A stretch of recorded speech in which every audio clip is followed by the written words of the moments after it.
तो पहला क्वेश्चन आज जो अजान चा की टॉक चल रही थी वो सेंस रेस्ट्रेंट को लेके, इंद्रिय संवर को लेके थी, तो मैं उसी से रिलेटेड पहला सवाल पूछ लेती हूँ।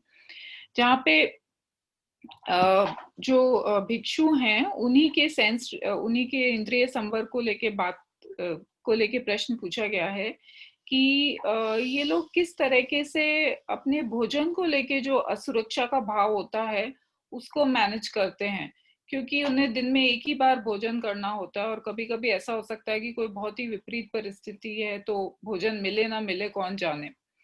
अब जैसे हम जैसे गृहस्थ लोग हैं वो तो किसी तरह चीजों को जमा करके, भोजन को भी और बाकी और संसाधनों को भी जमा करके रखते हैं, तो बुरे समय में हमारा टाइम तो निकल जाता है। लेकिन भिक्षु जीवन में तो पति मोक्ष के जो कंडीशंस है उसके अकॉर्डिंग तो वो संग्रहण कर ही नहीं सकते किसी प्रकार का।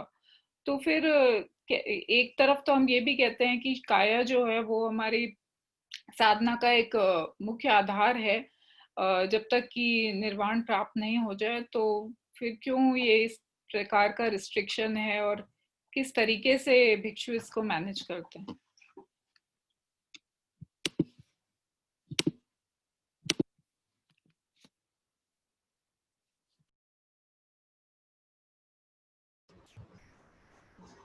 कि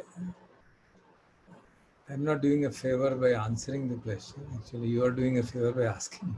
So please, and I mean it sincerely. I'm not trying to be put up some modesty.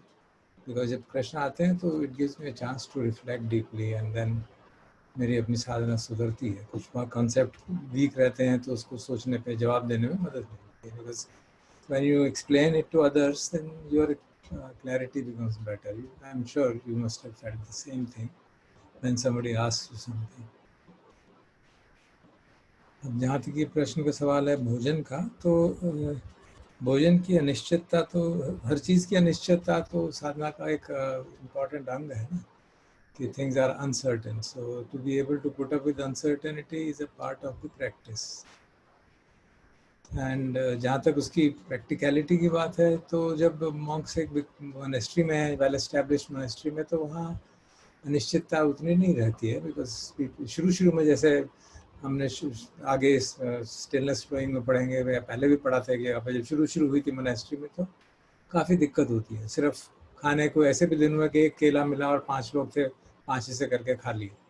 तो उस तरह की परिस्थिति भी दे हैंडल्ड इट। और दिक्कत सबसे ज़्यादा तब होती है जब वो टूडांग पे जाते हैं, but they go there only when they are really accomplished. इतना इंद्रिय संवर हो गया है, इतनी कैपेबिलिटी है कि अगर खाना नहीं मिले 1 दिन 2 दिन तो भी ठीक रह लेंगे, स्वास्थ्य अच्छा है, so they take care. And therefore the जो अनिश्चितता है उसके साथ रहना ही का एक अभ्यास है ये सारा। क्योंकि अनिश्चितता तो हर कंडीशन है, गृहस्थों के लिए खाने की अनिश्चितता नहीं होगी तो किसी और के लिए होगी, और जो गरीब लोग हैं उनके लिए तो खाने की भी अनिश्चितता रहती है। तो बेसिक ट्रेनिंग ही सारी यही है कि हम अनिश्चितता, अनित्य, दुख, अनात्ता के भाव को पुष्ट करें।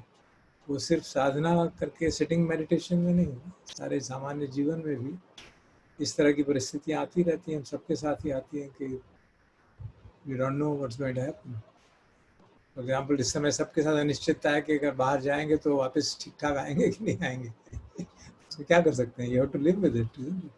सो that's how it is with the monks and they practise it. खास तौर पे जब ये टूडांग पे जाते हैं तब तो बिल्कुल मालूम ही नहीं है कि खाना मिले ना मिले, but mostly they have such faith in Buddha's paramis that they do get food. It's not कि बहुत रेयरली होता है कि फूड ना मिले, नहीं मिलता तो 1-2 दिन नहीं खाया तो भी चलता है। अजान चा की लाइफ में और दूसरे मॉन्क्स की लाइफ में, आप जो इससे पहले के मतलब अर्लियर मॉन्क्स थे, जबकि फॉरेस्ट ट्रेडिशन इतना स्ट्रांगली एस्टेब्लिश नहीं हुआ था, अजान मान और उनके जो इमीडिएट डिसाइपल्स थे उनके टाइम पे तो काफ़ी दिक्कत होती थी, but then they would put up with it.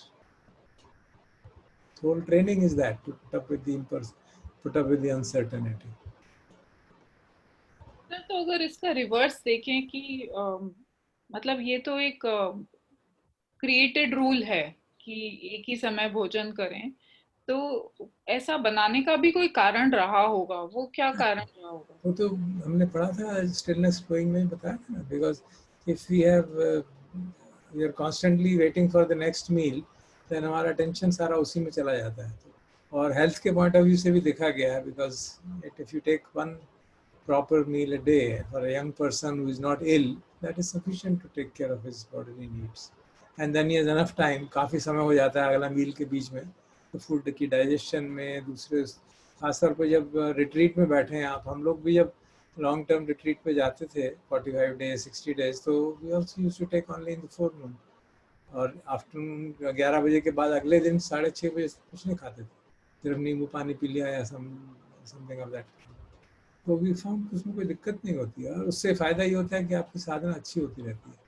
भोजन खा के जो डिस्चार्जी आती है, क्योंकि शरीर को काम करना पड़ता है भोजन को डाइजेस्ट करने के लिए, तो वो कम हो जाती है। और जितनी भोजन की आवश्यकता है, ख़ास तौर पे जब आप ध्यान कर रहे हैं, आप फिजिकल वर्क ज़्यादा नहीं कर रहे हैं, तो उतनी आवश्यकता नहीं रहती है भोजन की। So then it is in fact a healthy combination to eat like that. Eating less, sleeping less, talking less is wonderful. Yes, और इनफैक्ट जो हमने भिक्षुओं को, भिक्षुनियों को देखा है, वो लोग काफी अलर्ट भी दिखते हैं, मतलब physically they They seem, don't look weak, isn't it? वो उनमें ज्यादा एनर्जी दिखती है बजाय हम लोगों के। हम लोग जल्दी थक जाते हैं, ऐसा मेरा अनुभव है personal. Or they don't appear to be emaciated या बहुत मतलब सूख गए हैं या बहुत थिन है या अनयूजुअली वीक है, ऐसा तो कभी नहीं देखा हमने। और डलनेस की बात तो है ही।